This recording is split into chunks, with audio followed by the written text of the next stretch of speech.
What's up, y'all? This is your girl Brandy from Stay Snatched, and today we are making air fryer hot dogs. This is a quick and easy recipe, so let's go ahead and get started.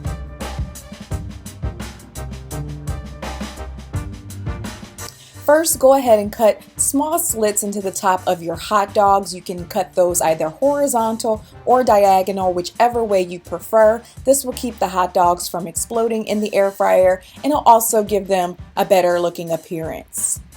And then air fry those hot dogs for 5 minutes on 380 degrees. Open up the air fryer and then load those hot dogs onto buns.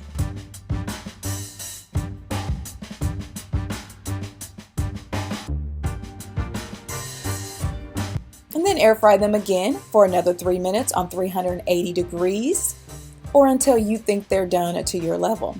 And voila, load it up with your toppings, mustard, relish, ketchup, sauerkraut, whatever you want.